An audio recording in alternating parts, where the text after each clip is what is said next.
Yo, Don Bash, thanks for coming out tonight, Lucky Strike Live. It's been a pleasure having all of you here and all the awesome musicians. Ronnie James Dio, Stand Up and Shout, Cancer Foundation. Thank you very much for coming out, guys. Don Bash, 2016. Fuck yeah. White power, 1, 2, 3, 4.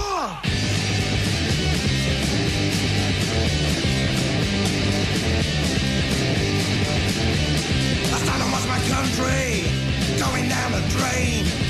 We are all at fault now. We are all to blame. We're letting them take over. We just let them come. Once we had an empire, and now we've got a slum. White power for England. White power today. White power for Britain. Before it gets too late. Well, we've seen a lot of riots. We just sit and scar. Seen a lot of muggings, and the judges let them off. For England, today, for Britain, before it gets too late. Well, we gotta do something, try and stop the rot, and the traitors that have used us, they should all be shot. For England, today, for Britain, before it gets too late. Are we gonna sit and let them come? I think I'm the white man on the run. Multiracial society is a mess. We ain't gonna take much more of this. What do we need? For England, today, for Britain, before it gets too late. Well, if we don't win a battle, and all does not go well, it's apocalypse for Britain. We'll see you all in hell. For England, today, for Britain, before it gets too late. For England, today, for Britain, before it gets too late. Singer Philip Anselmo also thinks it's cool to write controversial lyrics. Lyrics some have called racist and homophobic. Whether they are or not, Anselmo does not like to answer for those provocative lyrics, which he loves to write. Everybody's judge is the point. Everybody's judge. I'm judged. Again. What do you mean by that? I have friends of every color and every creed, and they ass come in every color. And that's how I believe, and that's you're only a fool if you don't. Well then, some fools seem to have found their way to Pantera. White power! Kids that come to our shows and whatever yell white power, well, all I got to say about that is I ain't them kids, and them kids are gonna yell what they're gonna yell anyway.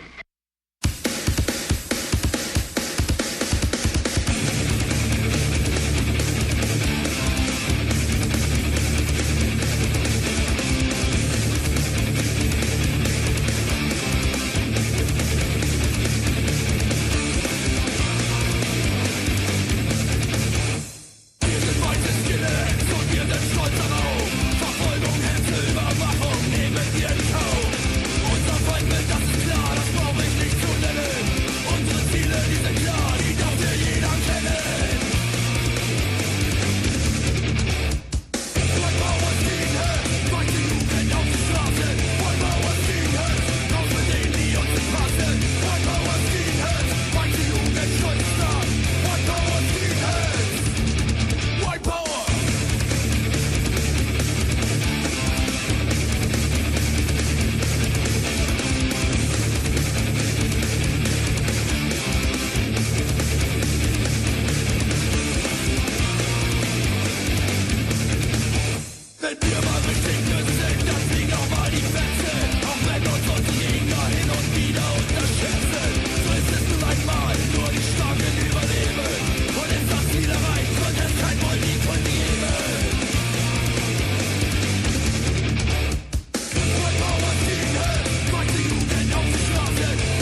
Ever since the thrash rant band Pantera topped the charts with its new album Far Beyond Driven, there's been media mumbling about the alleged racism of the group's lyrics. A quick check of the lyric sheet reveals nothing beyond the usual apocalyptic hardcore spew, although such phrases as building a blood and kill them all may strike some non-fans as vaguely unsettling.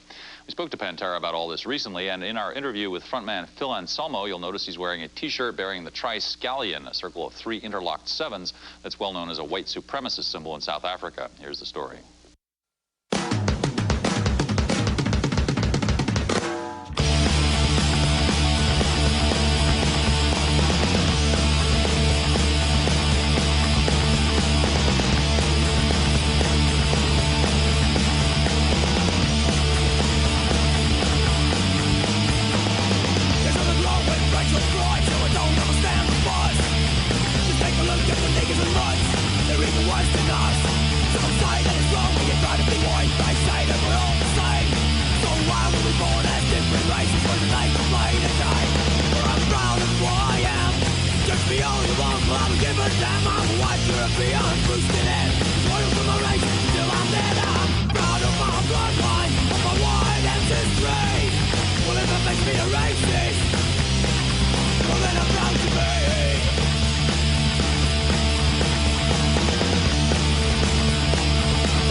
Anselmo here, and I'm here to basically respond to all the heat I've been getting that I deserve completely. I was at the Dime Bash, and it was extremely late at night.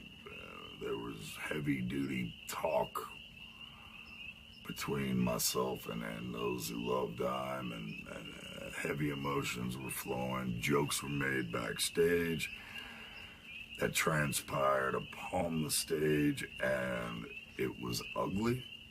It was uncalled for. And anyone who knows me and my true nature knows that I don't believe in any of that. I don't want to be part of any group. I'm an individual, and I am 1,000% apologetic to anyone that took offense to what I said, because you should have taken offense to what I said. And I am so sorry. And I hope you just, man, give me another chance to... Just give me another chance. I love all of you. And anyone who's met me, anyone who knows me knows it. I love all of you. Bless you.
Warning, the songs you are about to hear are intended for mature listening audiences only.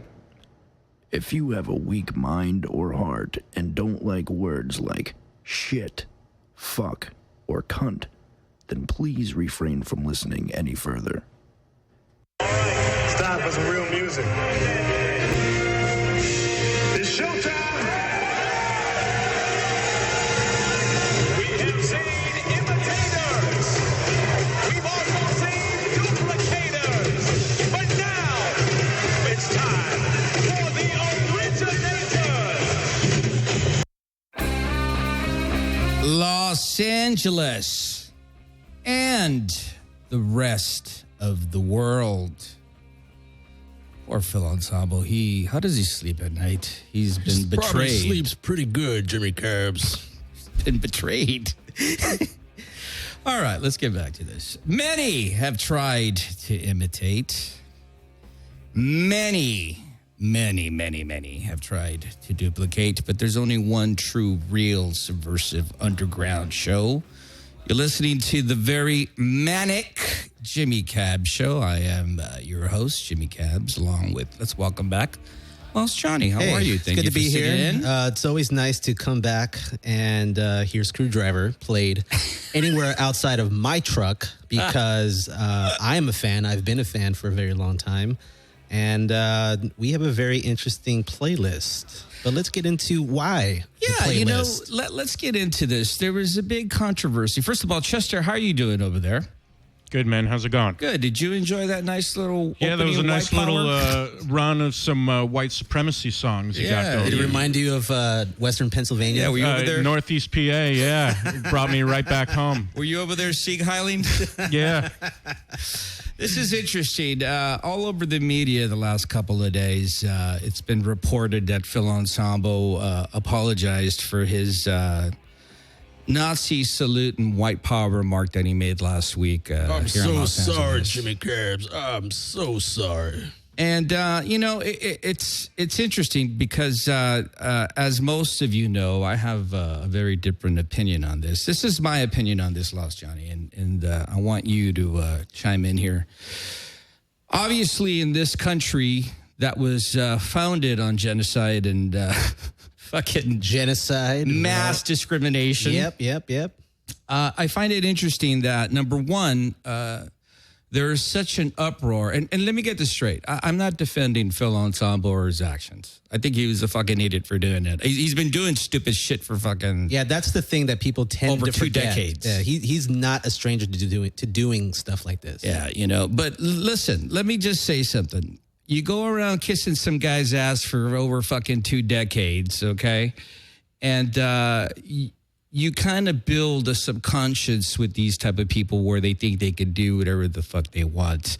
Am I condoning what he did? No. But I find it interesting that there was such an uproar over this where you have a presidential fucking candidate who is pretty much running on a very discriminatory, racist type of agenda. There's a whole political party that kind of runs with the elitist, the 1%ers, and they really don't care about the middle class or any other demographic. And there's such, especially here in California, there's such anti-immigration. Actually, the south of the United States. The Southwest. Arizona has open racism, and I don't see no uproars over there. Texas. Blatant.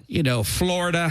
I mean, you could go... Man, if you can go farther up the coast and listen, go with Oregon. I really don't consider you a black man, but technically you are. Well, from the waist down. In America where there's such discriminatory, open discriminatory against African Americans, Latinos, a rampant police force that has basically become an execution squad. They're death squads, man, straight up. Well, but then again, some of those shootings are justified as well. If you're black or Mexican and the cops tell you to stop and lay down. Don't fucking reach for your pockets. Don't be stupid. Your Skittles aren't worth it. But the moral of this is I find it ironic how in this underground extreme metal community, we're policing ourselves. Did the guy fuck up? Yes. Was it stupid? Yes. Did you have a reason to voice and let him know that his actions were stupid? Yes, but I would like to see that type of initiative and that type of determination involved in real world scenarios. I'd like to see you email your congressman and tell him to fuck off. I'd like to tell you. I'd like to see you vote and tell these both parties, not just Democrats, in general, because they've had both sold us out. Yep. Big money is the color now. Green is the racist color. Well, you bring up a very interesting point, Cabs. Actually, a few interesting points. I'm not as stupid as I look. No. We've talked about this, and I've laughed behind your back. Just kidding. Phil Anselmo. I'm gonna have to make a slight difference of opinion in that I don't 100% condone what he did, but again, I understand where he's coming from. He is a white male from Louisiana. Again, this doesn't give him a pass. This doesn't give him. Look at. I didn't mean to interrupt you. Look at the monitor. Why do we have a picture of the Jefferson Airplane guy? Yeah. He's little early. Chester. He's not a racist. He's dead. Yeah. He's from San Francisco, dude. That's ready to go, man. That's not live. Okay. You got to learn to read the monitor. Oh boy. See why white people hate Mexicans? They can't do nothing right. You were saying. I'm yes, sorry. I was saying. Phil Anselmo is a guy from the South. Now, again, that doesn't give him any leeway. No. But also, like I've said, and I mean, I have bootlegs of him doing the. Oh yeah, he's been doing it forever. I mean, it's you can find it on YouTube. It's no secret. Yeah. I mean, he doesn't shy away from it. However, as I spoke of earlier, I have Screwdriver records. Yeah. I am no stranger to the history of Nazi Germany, and I don't know all of it. You and I both hate the word we can't use, even though we're on the internet. I know, even though we played the songs we just played earlier. Yeah, we drive down fucking Manchester. We're like from Kentucky. I'm sketched. Yeah, I don't like going down Manchester. But the whole point is that the bigger picture is, yes, what he did was not smart. Are you surprised? I'm not. No. But the overall thing is not. You have to remember, these guys are just they're regular dudes. They should not be put on a pedestal. They should not be put above. They should not be taken serious. The individuals, look, they're artists, and artists, as you know and I know, they're idiots just like us, except they have a good bank account. Exactly, they have people kiss their ass. They have a different plane of reality than your average schmo. And his whole thing, again, I thought it was funny. He should not be put on this pedestal. He's not anyone. He'll be the first to tell you that. And again, it's like the whole Charles Barkley. I'm not your hero. I'm not your. Yeah. I'm not. I should not be a role model. If someone says Phil Anselmo is my role model, you got problems.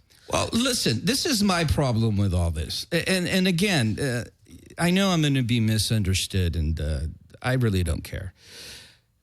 Phil Anselmo or any other rock or a rock musician, an actor, anyone in the public face, any entertainer, okay, any entertainer, anybody in the public sphere of things, don't give them the power to.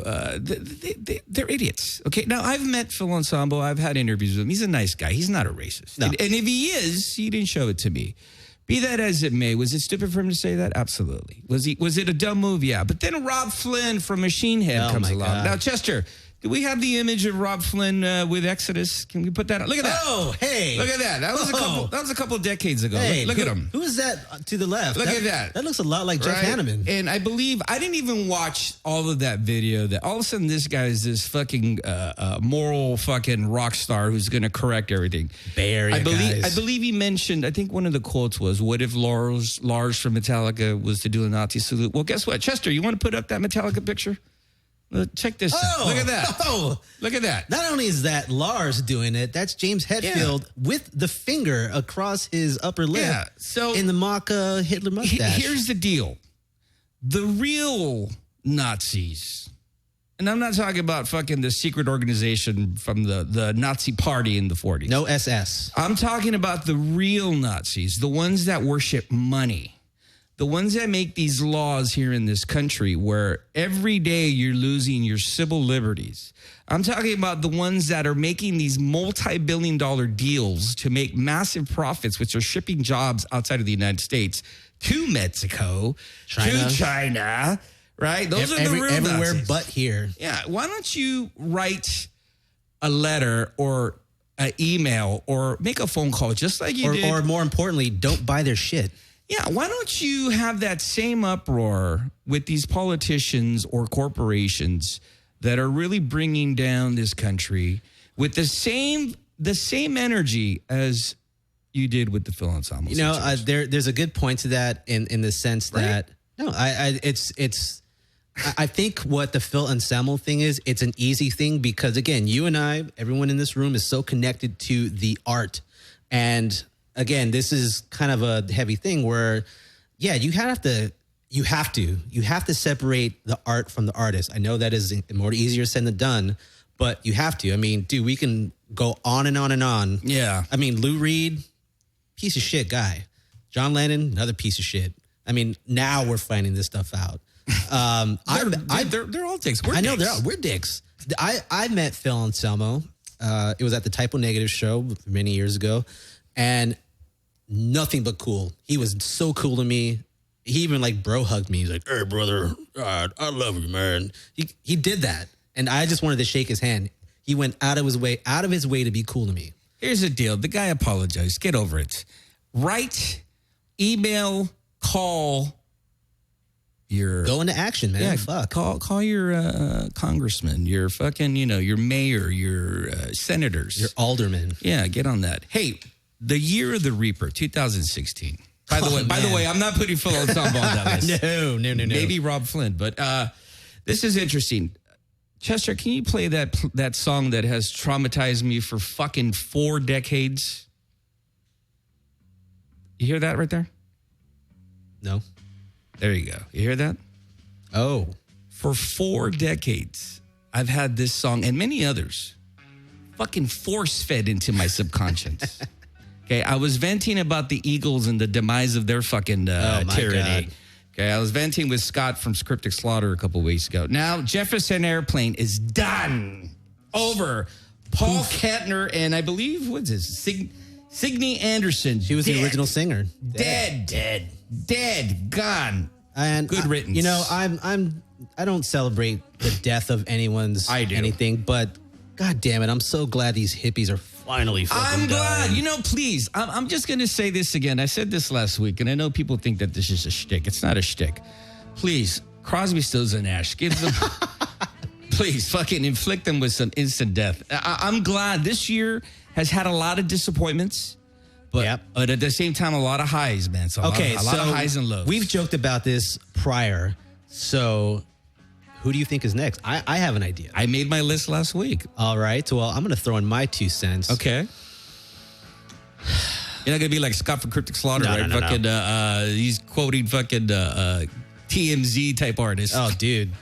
I thought he was going to quote Dostoevsky. I'm like, oh, that's cool. I love you, Scott. Just kidding. No, I think that someone Chester, get rid of that song. You're killing me here. I'm about to stab myself in the neck with this pen. Free your head. You're dead. Where's SOD when you need them? I think it's going to be Jimmy Page. Ooh, that's blasphemous. But you know what? I would like to see him go too. And when he goes, they're going to give him... He's already been canonized, meaning that he's already Saint Page. Oh, dude, we're going to get... But when he's done... We're going to get so murked for saying that. Dude. When he goes, everyone's like, oh, Jimmy Page. Dude, that guy was the biggest fucking ripoff artist of all those rock bands. I mean, when he goes... Dude, all of the dirt's going to come out. Dude, that guy was a fucking child molester. Yeah, cool. He wrote Stairway to Heaven, ripped it off. And he wrote, the Lemon song, ripped that one off too. And a bunch of other, half the Led Zeppelin catalog are heavily inspired by blues artists. You better stay away from East LA. I'm going to stay away from KLOS listeners. Get the fuck out of here. But, again, I'm not wishing. I want to make that clear. All right. But if it happens...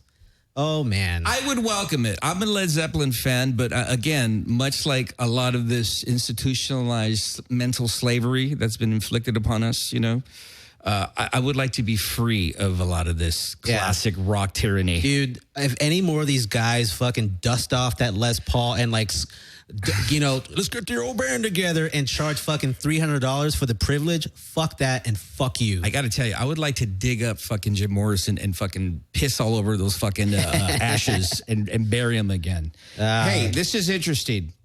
Today is the memorial of Paul Bailoff. Chester, you got a picture of Paul Bailoff up there? You want to talk about crazy? Paul Bailoff. Today, why is... Which one's Paul Bailoff, man? Paul Bailoff is... He's not Salvadorian, I'll tell you Paul that Bailoff much. from Exodus. There you go. Okay. Hey. Today's the... Slimmer.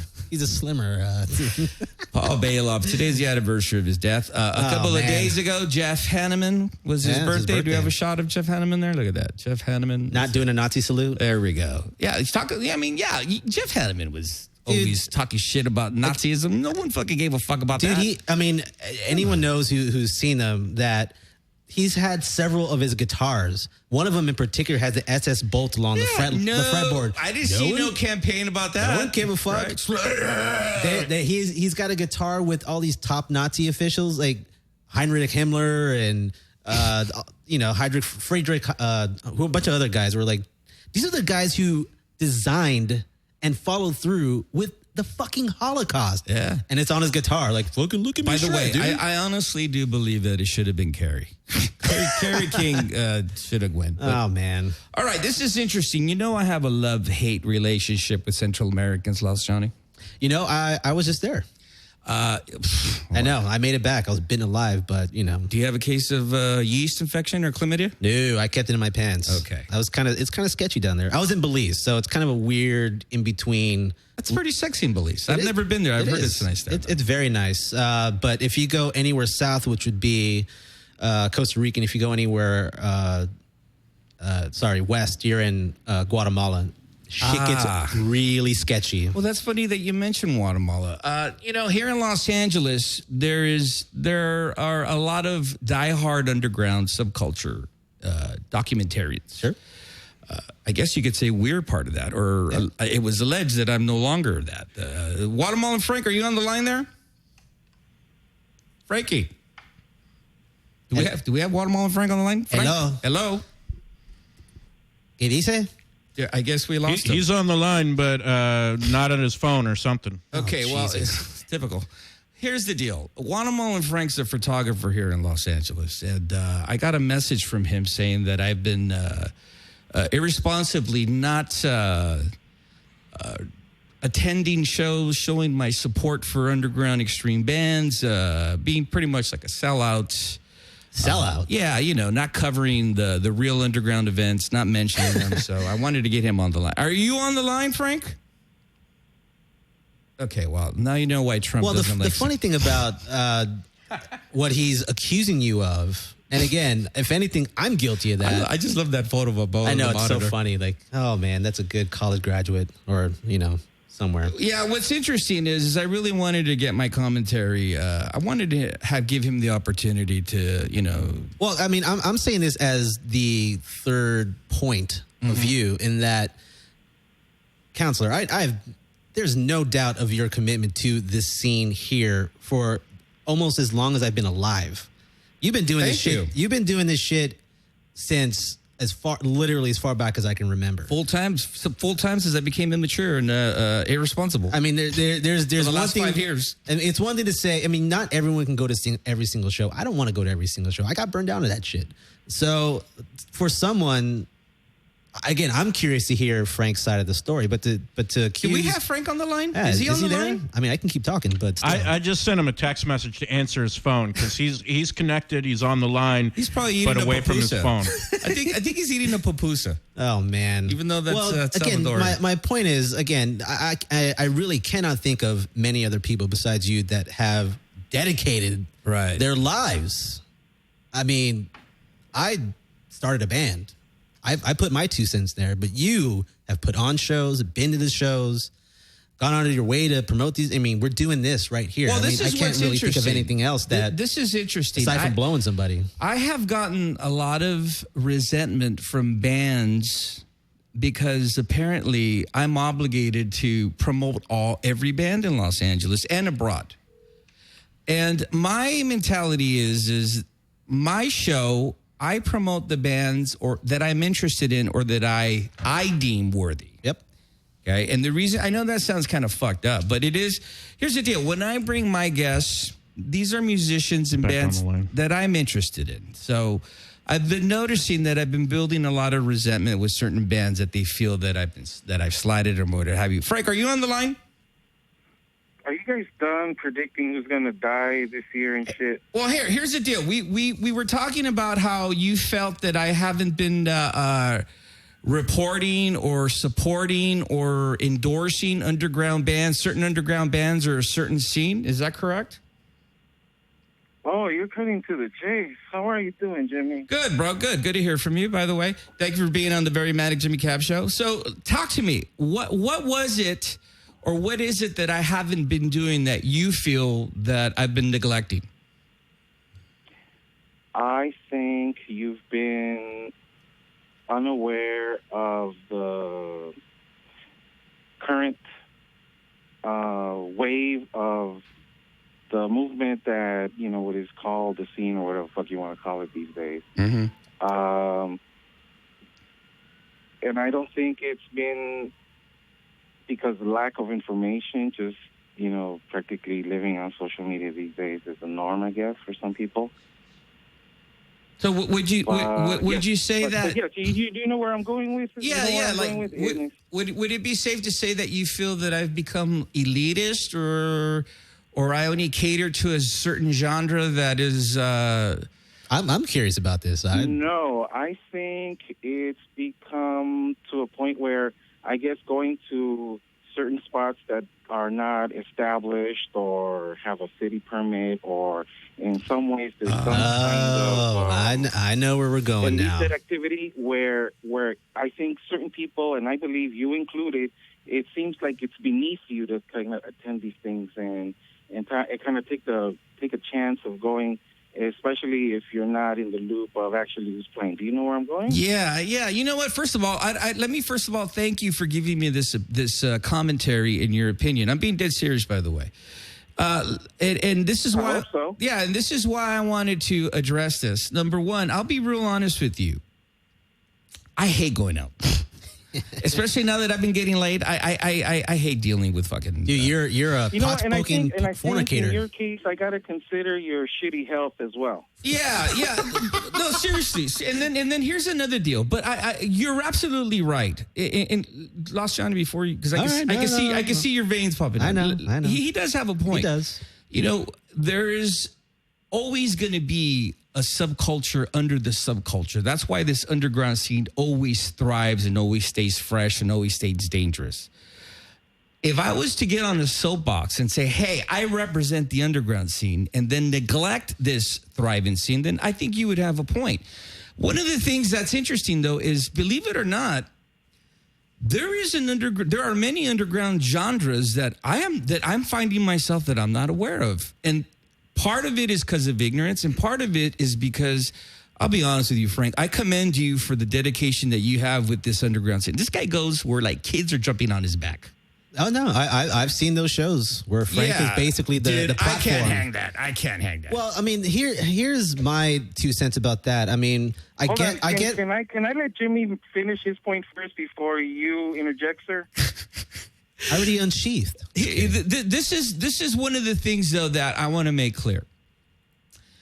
Anyone that gets on an official title that says, hey, I represent, you should never listen to. Okay. First off, anyone who would do that is already kind of a dick. What I do is, number one, because I have no life. Number two, out of interest. And lately, it's not that I'm not interested in these genres, because that's not true. It's just that I can't be everywhere. And to be honest with you, you hit it right on the nose, man. Either it's a lack of knowledge or health, or lately I've been fucking a lot. And so I really haven't had much interest. I mean, part of it, again, which the middle point you were saying. Now I'm going to make my point. I'm making my point now. I'm making my point now. I'm making my point now.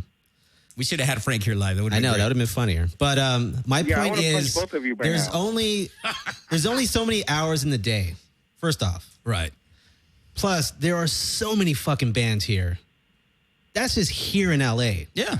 That's not counting the scenes that's going down in San Diego. All this shit's going up and down Ventura. All the stuff that's going in the Bay Area alone. That's a crazy scene to keep up with. It is physically impossible to keep up with the scene, regardless of where it is. In particular, here in Los Angeles, it's impossible. I mean, do you really want to go to a show every fucking day? No. Seriously. No matter where it is, if it's free, $5, $10, whatever. No. And God forbid you want to see like the big band because they're awesome. No, that's even worse. Yeah, I mean, there's so many different tangibles that you have to take into considerations just to walk out the door. Where is it? Am I going to get fucking mugged? You've been mugged, Frank, so don't fucking tell me that. But he's still dedicated. I'm not questioning the dedication. I'm just saying dedicated. It's not just you park your car, walk in, rock out, buy the shirt, and you leave. Like, you have to think about all the other things that are involved into being a part of the scene. I'm not saying either one of you are right or wrong. I'm just saying it's not so black and white. It's not so cut and dry. That's my point. What would you like to see, Watermelon Frank? I'm curious. Would you like me to promote first, more of these bands, listen. the subculture? Hey, shut up. Let me make my point. This is a Watermelon Frank show, by the way. Yes. It is. We're all being sponsored by Pupusas Incorporated. Frank, go ahead. All right, Jimmy, first of all, that you make a point that you can't be everywhere and this, that, and the other. And I think when I extend my hand of invitation and friendship into this, and then I'm, somehow overlooked because you got X, Y, and Z going on, like I said, I take into consideration the fact that you are a dying man. Thank you, by the way. I didn't realize his photography skills came with a medical degree. One of the things that I just happen to be articulate. One of the things that I do appreciate, though, is the fact that Frank does attend and really does support. Again, dude, I've seen it. There's no doubt about that. So, Frank, why don't you take the time right now to either promote or mention or endorse anything that you feel that I've neglected or cited or what have you? No, again, it just comes down to knowledge. So let's get down to it. The first show I really want to put out there to everybody and anybody, I really got to give you a visual of this kind of show because this is something. Yes, we're on the radio. That's how good visuals work. Leave them alone. That I didn't aware till now. March 11th, LA Speed Fest 2. Okay. What makes this fest unique is that it's last year. I'll just tell you last year's. 14 bands, 7 sets, 2 bands playing one song after the other in the middle of the crowd while everybody just goes ape shit. Okay, so March 11th, where is this happening at?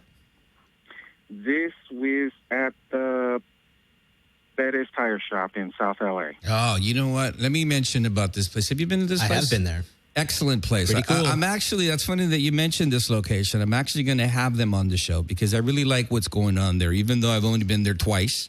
I really like the energy there, and I like the cool vibe. The philosophy behind the place. Yeah. It's a father and son, and they've really been having amazing shows there. Yes, they have. Is there anything else going on, Frank? Let me see. February 13th, Los Globos is Infest, Boston Strangler, Deadbeat, and other bands. But May 14th and 15th, again, at the Betty's Tire Shop, the Summer Grind Fest, which features the return of Arch Agathis, which you remember from Grindcore Fest 2014. Yeah, that's the band that I can't pronounce. It's them. Okay. It's them, Cabs. It's Arch Agathis. All right. Okay, well, this is what I'm going to do, Frank. I'm going to have you as my exclusive underground reporter. I'm gonna. Underground I'm serious. attaché. I'm serious. You know what?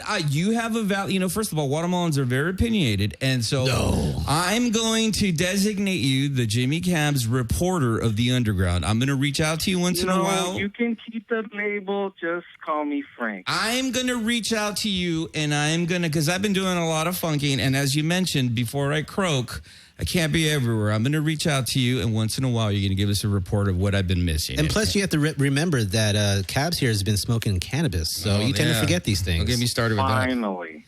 All right, Watermelon Frank, I want to thank you for taking the time to talk to us, and I want to thank you for giving me your opinion, and I want to thank you Well, this is his show. Would you stop? Yeah, well, thanks for having me, fool. As Hey, always. seriously, I want to thank you for letting me know what a fucking corporate rock star fag I've been. And you know what? I'm giving you. I never said those words. I'm so giving you stop. my commitment right now that I am going to shed a light on this scene that I've been, for whatever reason, ignoring, and you're going to help me with that, okay? Jimmy Cabs knows his shit, man. This is Fear on Samo. Good night, guys. I got to go to work tomorrow. Take care, Frank. All right. Interesting. Real quick, let's get into my guess. A band called, not the Death Riders, as Scott Peterson from Cricket Slaughter mentioned. Different band. Tonight, our guests tonight are a fantastic heavy band called the Death Kings. Awesome band. We're going to be playing a nice block of music dedicated to Walmart and Frank, and then when we come back, we're going to be speaking to the Death Kings. Chester, hit it before Walmart and Frank complains.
punk music generally, that is hardcore punk, is characterized by its speed. It has a lot of fuzz, as musicians call it, cranked into the music. It's high volume, high speed, characterized by protest-type lyrics.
information is Mr. Know-It-All.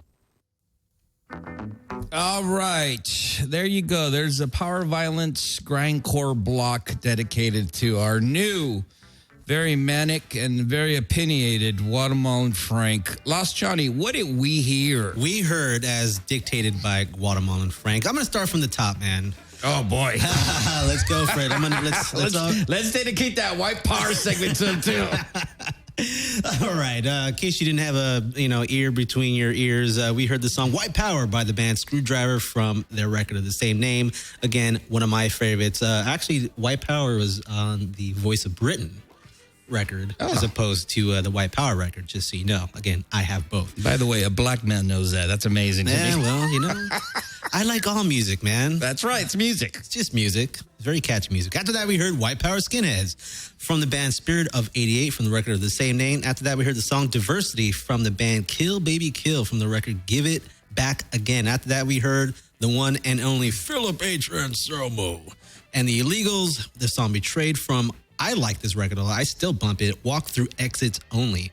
This next set, as dictated again by Guatemalan Frank, started off with Cryptic Void, their song The Vision and the Voids from the record Psychimentium. Say that 3 times fast. After that, we heard Despise You. Oh, man, speaking of Sentinella and Manchester, all your majestic bullshit and Sentinella Pack Hosanna from the record Despise You. Pretty awesome stuff. And another band that played after that, I'm a big fan of, Full of Hell, with their song Halogen Bulb from their record Amber Moat in the Black Vault. They have a split coming out with a body that is fucking awesome that I thoroughly recommend. After that, we heard Thatonology. The name of that song is called Verdugos Forensis from their split with Besta. After that, we heard Magruder Grind, another awesome grindcore band, Imperium in Imperio from the second record. After that, we heard the long gone lamented Bloody Phoenix. I miss those guys. Great guys. Great guys. Great gal on the bass, too. I remember the record Death to Everyone, the song Killing for Sport. After that, we heard Insect Warfare, Afterworld Obliteration from their record At War with Grindcore. And as Guatemalan Frank rightly pointed out, February 13th, Infest is playing with Boston Strangler at the Los Globos. Their record that we played is No Man's Slave. The song was Cold Inside. After that, we heard Cripple Bastards, another awesome band, Misanthropo Ascenso Unico. Did I pronounce that correctly? Absolutely. Thank you very much. Thank you, Wilson High School Spanish class. And we ended this set properly with another band that I'm quite fond of, Theories, from their record Regression, the song Cycle of Decay. All right. I want you to write down this date, March 30th. Que Sera in Long Beach, and also March 18th. March 30th, Que Sera in Long Beach, the Death Kings are going to be playing live. March 18th is the release of their new record entitled All That Is Beautiful. Let me first welcome Daryl Hernandez and Nicholas Rocha of the Death Kings. Thank you. Not the Death Riders, as Scott Peterson from Critic Slaughter, but... and it's actually not even the Death Kings. It's Death Kings. It's Death Kings. I like mentioning the Death Kings. Yeah, it's fine. All right. Let me first start off by saying in Los Angeles, there are many genres of music. One that I tend to be, unfortunately, more catered to is the heavier genre. I don't even want to use labels because it's so ridiculous now. I mean, it's just heavy music. The heavier genre. There's some amazing bands that have come out of Los Angeles, especially this little group of bands that are all eclectic. Let me mention a couple of them. If I forget to mention your band, please don't have a fucking fit, okay? I'm old and, blame Guatemalan my Frank. mind's on fucking and smoking weed right now, and possibly a burrito later. So in Los Angeles, there's a band called Behold the Monolith. There's a band called Ancient Altar. Yep. There's a band called the Death Kings. Out in Moreno Valley, there's a band called Trapped Within Burning Machinery, and I know I'm leaving out another one. Dude, you got to throw in Destroy Judas. Oh, Destroy Judas, of course. Amazing bands that are really eclectic, each on their own. But here tonight, we have the Death Kings. First of all, my question to you, this is the most serious question of the night. Oh, and I also forgot to mention Yidra. How can I forget Yidra? Oh, dude. Jesus, what a day. Again, so many bands. I mean, it's difficult to keep up. The first important question that I want to ask is, we all are facial hair enthusiasts. I had this conversation with the members of Utera, and they were very bold and very straightforward. Your facial hair, your beards are so immaculate. What is your regimen? Because they look so, and you just recently shaved and grew it back out, Nicholas. Yeah. But do you pamper yourselves? Do you use oils? I use oils. I use beard wax. Yeah. Okay. Do you find it disturbing or offensive when other individuals with facial hair make fun of that? No. If they gotta make fun of it, that's pretty petty, you know. They don't have shit going on in their lives, so. Yeah, if you have nothing else to do than make fun of someone else's beard, dude, no. No. Okay, now let me ask you this. Much like facial hair, it's become a trend. You've had it before this. Yeah. Same thing with the heavy music genre. How long has the Death Kings been around? 2011 is when we started. Okay. Now I've had the privilege of talking to you, interviewing you a couple of times. You were recently. I did a 5150 interview with you. Yeah. One of the things that we discussed was this new record, All That Is Beautiful. That's an interesting title. I've been following your band since the beginning. What I've always appreciated is the growth, not only lyrically but musically, and the fact that you don't stay stagnated or within that creative box of being heavy, even though the genre has now become very popular. Talk to me about this album. How does this differ from your last release? I think it's more emotional. It's way more emotion-driven than the past one. When you say emotional, what do you mean? Are you a sensitive person? Are you purging yourself? I am very sensitive. Okay, because I'm very sensitive, too. I've been called a bitch. Are you a bitch? I think I can be, yeah. What about you, Daryl? Are you a bitch, too?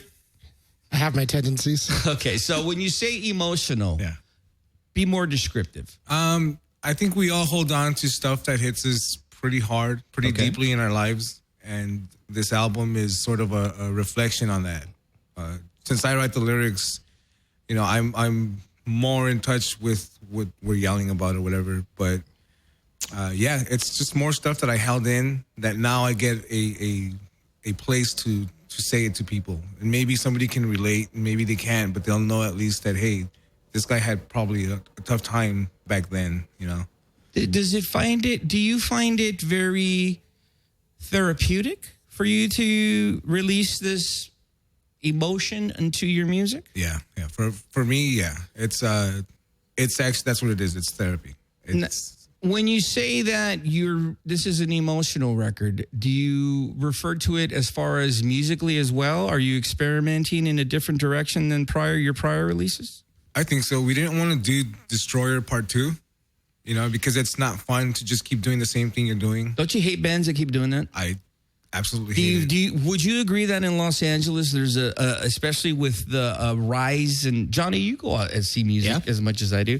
Would you agree that there's like an abundance of bands that they think that they got to play heavy and droney, and it's become repetitive, mundane, boring. I think bands that think it's become kind of like a cool thing, when it becomes a cool thing, it becomes a dead thing. It becomes a cliche. Exactly. Does Daryl speak, by the way, or do every now and then? That's why I just play guitar. Yeah, give me a mic sometimes.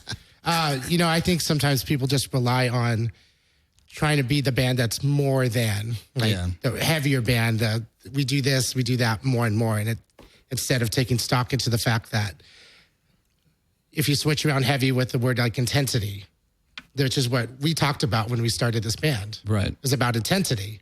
And that intensity can be both the heavy stuff, but also the quiet stuff, because the quiet stuff takes a lot of energy and focus to pull off, probably more so than the heavy stuff. But we wanted to start at a middle point instead of at one end of the extreme, so we had room to grow. That's actually a really good point of what Daryl just said. And there's a lot of bands that just want to pummel you with like the repetition of it all. When it's done right, it's fucking amazing. Yeah. And when it's not done right, it sucks. And it can really just wear me as someone in the audience, where I'm just standing there like, fuck, I'm not stoned enough, man. Just come on, man. Please. I got it. You're tuned to like A flat. Oh, cool. You're going to play for like 15 minutes. Cool. When you started writing this record, did you already make it? Was it a conscious decision to go into this direction that it has evolved into? Or is this something that you experimented with together? musically, it was something we did together. He and I sort of write the core of the music. So I'll bring down the basic stuff and he'll expand on it and add a bunch of other shit. All the fancy stuff, it's all him. And you're the Ingwe, huh? Well, Nick comes in with those rough ideas and then we hammer it out. And so even though I may come up with stuff, it still takes the other guys because a lot of it comes with Sean and what he's going to put to it. And that could change the direction of the next part completely. And then in the process of writing this, we had our first guitar player, Steve Perilla, but we lost him. He decided to leave the band and move out to Colorado. So we got Mark in the fold. And he has amazing hair too, by the way. He does. We're gonna get like a Pantene commercial. Vidal Sassoon, fucking spokesman's over here. Paul Mitchell, dude, get the gourmet stuff. But a lot of the emotional aspect of it came from the fact that we had this transition within the band as well, and musically that put a lot on me and Nick, because Mark kind of came in a time when Steve had put a lot of music down and then he left, so Mark had to learn it, we had to finish writing it, and so that changed the sound. Is there a lot of animosity in this record because he kind of shipped out, or was that also part of the equation? No, I mean, obviously we miss him as a band member. No, you don't. No, we do. He was a good guy, but I think the whatever anger is there is, again, from what I'm feeling in the lyrics and all that stuff. But this isn't an angry record. And let me be even more descriptive. One of the things that I've always liked about your band that has kept my interest is the fact that there is a difference with what you record and when you play live. You seem to gel both ambiances very well, especially the live element, because that's where it really counts. I totally agree with you. There is such a growth. There is such an experience and a growth when you play, because every time I see you play, it's not the same show. It's a different energy every time I see you play, even though it's the same songs. The songs seem to have a life of their own. With this record, I like that there is a lot of different emotional roller coasters going on in it, and it really captivates my interest. And one of the things that I wanted to ask you is do you feel that your audience will be somewhat overwhelmed or shocked with this new direction that you're going in? I hope so. That way they know to not expect the same thing. Yeah, because there's a totally different energy to this record. Yeah. If we become stagnant in what we're doing, like we were saying before, it'll get boring and we would probably lose a lot of the drive that we have to do this. But because we all have so many influences and ideas, I think album 3 is going to be a little bit more extreme than this one might be already from our first one. Yeah. I mean, I can say this as a fan as you. I mean, you've seen him a little bit more than I have, but the last time I saw you guys was at the Complex, and it was a while before the last time I saw you guys, and fucking hell was I just... You want to talk about, the beauty, the power of it all. Again, being able to control obviously the heavy parts, and then being able to have that space in between and not take and remaining intense without being, again, overpowering, overwhelming, and bludgeoning you with, the riff. Cool riff, but, having that discipline and wherewithal to, let it breathe, let it space out. That is where the power of their music comes from in my ears. What's interesting also is that I've noticed the energy that you display, Nick, when you play live. And I've seen the after effects of it. I've seen you physically trained. Yeah. I'm not going to reveal, we have a lot in common, but you really give a lot to the performance. Yeah. I mean, I don't move around as much as these guys. But again, because I put a lot of emotion in the lyrics, and I think it hits me more when I'm singing them up in front of people. They become a lot more real to me, right? Writing them down on paper or whatever, it's just like, okay, that's the thought and idea that I had back then. But when I'm playing it in front of people, I feel that pain again, or I feel that feeling of being let down by other people again.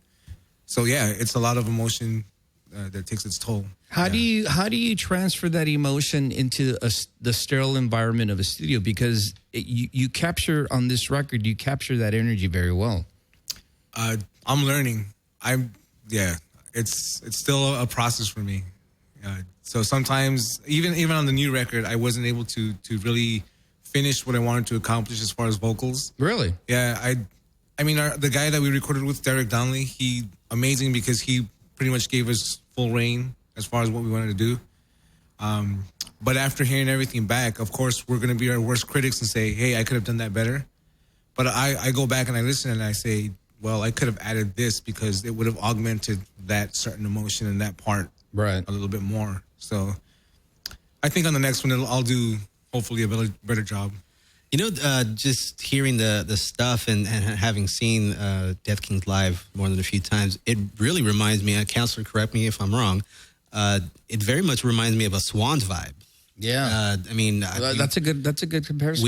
We've both seen the Swans before, and I've been fucking decimated by their volume, or that's an overwhelming band to see live. Yeah. Again, not saying you guys are falling short of that, but again, it's a matter of being able to harness that intensity and aggression and power to a palatable experience where you walk out of it, you're like, fuck, man, I saw some shit. Versus I can't even, my brain is scrambled right now. Just give me an hour, so. All that is beautiful, well, I keep using the Death Kings. The Death Kings, all that is beautiful. March 18th, this is going to be out on CD and cassette, not vinyl? Later in the year. Vinyl's been pushed back because everybody's releasing vinyl. Yeah. There's only like one or two companies and they're overwhelmed. Everybody's doing vinyl. Yeah. And everybody's getting them from like Czechoslovakia. So. You got to wait for that Bee Gees reprint. Pretty much, yeah. March 18th, All That Is Beautiful, Death Kings. Don't forget, March 30th, Que Sera in Long Beach, Experience What Lost Johnny and I Know. Number one, Que Sera's bathroom smells like piss. Number two, fucking the Death Kings are amazing live.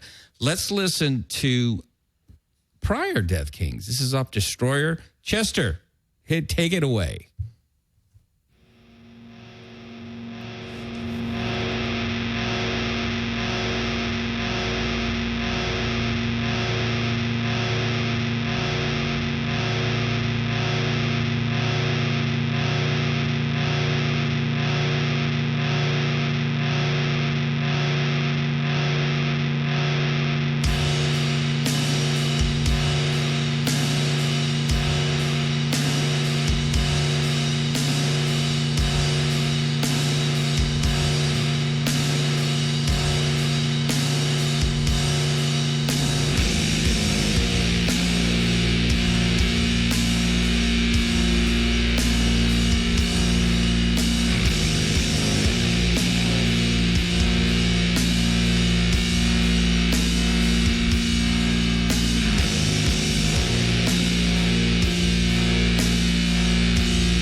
All right. 1-800-893-9562. Let me repeat this. 1-800-893-9562. If you want to call in and tell Jimmy Cabs how much you love him, man. Ask the Death Kings about their beards and why their Various songs products. are so long. Lost Johnny, what did we hear? Man, we heard Death Kings from the record Destroyer, Halo of the Sun. Fuck yeah, man. I think I remember hearing this song being played live, and this is probably one of the songs where I was promptly floored, where I was like, wow, this is a completely different band from when the last time I saw them. Let me ask you this. I was quite stoned when I saw this song too. Perfect. One of the for those that are not familiar with your music, one of the things that is quite interesting is the fact that your songs are quite lengthy. Yeah. A lot of bands can't achieve that. Let me be even more direct. There are a lot of bands that, hey, Chester, lower that shit, please. Thank you. There are a lot of bands that cannot captivate and keep their audience's attention. There's a lot of bands that stay away from lengthy songs. Right. When you perform your songs, though, even though they do run in long periods of time, it doesn't seem that way, though. How do you achieve that? Luck. Really? I think we're pretty lucky in that. Firstly, if the song doesn't bore us, then we try to not bore the people watching us. Yeah, because let me be honest with you. I'm that guy. I'm that guy that can't go to Grateful Dead songs because I hate those 3-hour fucking solo, 3-hour solos. I can't go to Yes. I hate that shit. Well, I think that's the difference in this music is it's not about solos and ranking off. It's about all the parts interacting. So it's more like an orchestra in a sense that that's interesting. everybody has that's the best way to put it. Yeah, because everyone has their part. I mean, in the last band that Nick and I were in, I mean, I was soloing all over the place. But in this band, it's not that. But that's the point, and that's what makes it even better because we're working off of each other. And because they're so long, we had to put a lot of work into getting them to be clean and effective, and that comes with a lot of energy after that. I have a question. I mean, as a guitar player, it's almost a natural, I don't know, who's honking? It's a natural thing to want to just like live radio. Yeah, exactly. It's a natural thing to want to like, well, here's my part. I want to wail for X amount of time. I mean, I can think of Rainbow as a good example where they had these really long songs and they just had like, Richie Blackmore doing a fucking 3-minute solo, which is absurd, but kind of awesome at the same time. Did you have any, I want to say misgivings, or did you have an idea to want to do that, or were you conscious to not do that? When we first started, Steve and I had one of the songs we tried to do that, where we each took a solo and it just didn't fit. And I'm conscious enough to know, okay, Thank you. Yeah, I don't, this type of music doesn't need that. And while there are some bands that do it and they do it really well, like for us, it wasn't working. And Steve and I at the time, we had both gone to school together for classical guitar. And so we both worked really well in terms of laying out harmonies and different parts. And so that's where our style came from. And that set it apart from anything else I'd been a part of, which to me was a good thing because it made me rely on a new set of thinking, a new way to approach how this goes. But it also made me combine everything that I'd been studying at school in terms of studying classical music and other styles. So this was a really good conduit. Would you say, I mean, would you say what you've learned classically speaking, I mean, how much of that is really part of the Death Kings music? When people think of like classically trained guitarists playing metal, they think like Yngwie, Shred, that kind of stuff. Yeah, fucking Randy Rhoads type shit. Exactly. They think about that technique. I hate that. To me, Which he can do. He can totally do. Well, don't do it. Stick with what you're doing. So what it comes down to is more of the thinking of, with classical guitar, you're trying to make the guitar sound like an orchestra and do different parts. You achieved that very well. Thank you. And I hope that I take that into the band into consideration when that happens, when we're writing together. And so it's more about that. Nick listens to a lot of classical music too. And so that we feed off of that and that concept. And that again goes to the intensity. And so a lot of orchestra parts aren't going to have a shred part for somebody unless it's specifically written that way. Let me buzz out a Timpani solo, dude. Hold on. Exactly. So the answer to the question is everything, because when I was studying, it was less about me trying to shred and more about me being a musician and trying to adapt different things to the guitar. So I carry that into the band as much as possible. I also think about what these guys are into. I don't directly tell them things. It just kind of all works out, gives them the space to do what they're going to do. Is that why the band has such a full sound?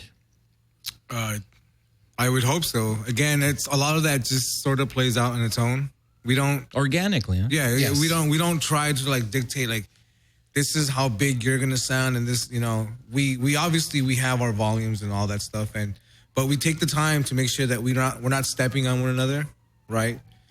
We take the time to say, hey, when your part ends, what else can go after that? Do we really need something else after that? Right. So, yeah, we put a lot of time into making sure that it all works for us first. When I interviewed you on my 5150 interview series, one of the things that I really was impressed with was a quote that you told me saying that my songs never end. Yeah, I've always felt like that. Like, I can tell the specific story that we're telling in one song forever, right? But either we'll do a part 2 or we'll just keep the story going in a different song, which is sort of what All That Is Beautiful is. It's one story, just different retellings of it. Is it a story that you're keeping it to yourself and you're letting the listener discover it with their own mind in regards to the lyrics and the music? Or is this a story that you're going to disclose to us all? I think the band's still trying to figure that out too. Yeah, I don't really like, tell what the fuck is Dick talking about? Yeah, that's... I talk about getting tacos late at night or They what? gave us the lyrics, but okay. Yeah, they're still trying to figure out some stuff on there. But I would rather people take away whatever they take away. Right. I always think that's more fun. Now, this is a very interesting question that I hope you'll answer honestly.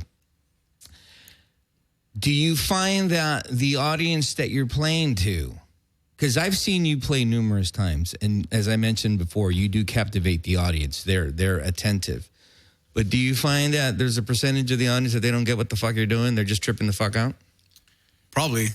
Yeah, because none of you guys are windmill headbanging and, you know. Fucking... When we started out the year, we had to take some time off to get ready for Psycho, California, which was in May of last year. Which was a big festival here. Awesome. Big festival, big opportunity. Really grateful for that. And we got a really good spot. And we took that time in the beginning to get ready, not just for that show, but for what the band was going to be.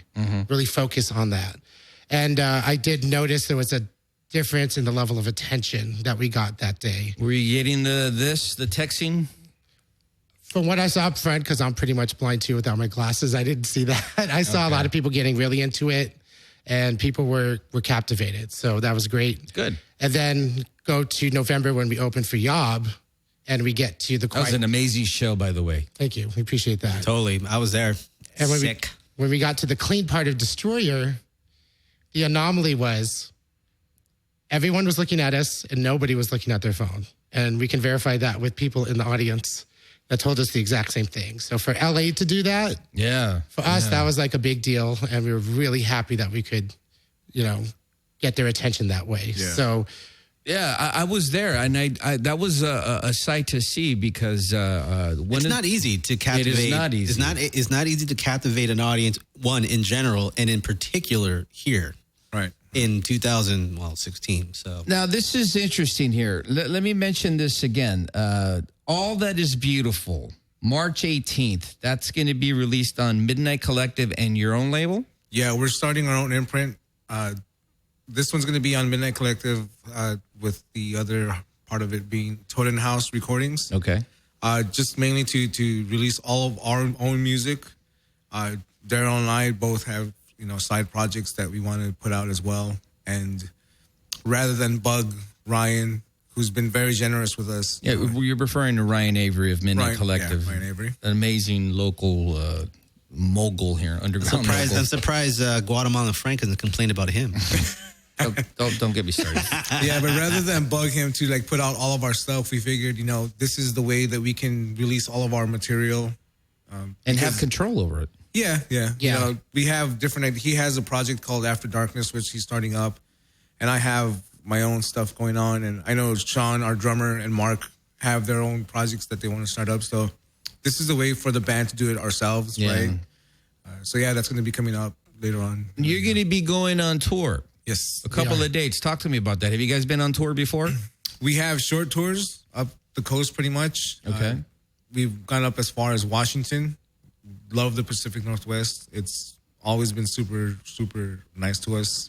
We're going to start in San Diego and then go back up to Washington, through Sacramento, Oakland, and then end the tour back in Los Angeles. How can people find out about the dates? They can go to Facebook, Death Kings Music, facebook.com/Death Kings Music, or deathkingsmusic.com. We'll also be launching totenhouserecordings.com pretty soon, and that'll have even more news regarding all the stuff that we're involved in. Okay, why don't you mention that again, especially All That Is Beautiful, March 18th. This is going to be released on Midnight Collective and, of course, your label. Yep. How can they find out about it again? Go to facebook.com/deathkingsmusic or deathkingsmusic.com, or just go to our Bandcamp, deathkingsmusic.bandcamp.com. When is the Complex show again? April 6th. Is April 6th, and that's going to be with Destroy Judas and Wovoka. Amazing bands. Yeah, that's going to be a great way to end it. So let's not confuse the audience here. Death Kings, March 30th, Que Sera in Long Beach, and then you come back around April 6th, the Complex in Glendale. Yeah. Two Southern California great dates. Yes. And then, of course, there's dates up and down the coast as well. Yeah. And so they go to your page there. Yeah, man. If you're in the Bay Area or the Sacramento area, do yourself a favor and check these guys out. You will not be disappointed. Okay, well, it sucks that the show's coming to an end. I'm going to be playing a track off your new record. And by the way, don't be turned off when you see how lengthy these songs are. I'm being dead serious. They're girthy. Especially if you're like me, like, fuck. It's the width, not the length. length. You know what? It's a journey. It's a musical journey. Sound like my fucking Never girlfriend. had complaints about girth. This is a track that's going to be off All That Is Beautiful. Again, the Death Kings, an amazing band. Make sure you check them out. Go to, again, where? DeathKingsMusic.com or Facebook.com/DeathKingsMusic. Or TorrentHouseRecordings.com. And you definitely have to experience the Death Kings. I keep saying the Death Kings. I'm sorry. Death Kings. Death Kings Live. You will not be disappointed. March 30th, Que Sera in Long Beach. April 6th, the Complex in Glendale. We're going to end it with this track. What's the name of this song, Lost Johnny? The Road to Awe, from the record All That Is Beautiful. March 18th. Make sure you get it. I want to thank you all for listening. Thank you, Daryl and Nicholas. Thank you, guys. Johnny. Again, I hope you give me the secrets to your facial hair because it looks impeccable. Chester, take it away. Thanks for listening. See ya.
just will not leave.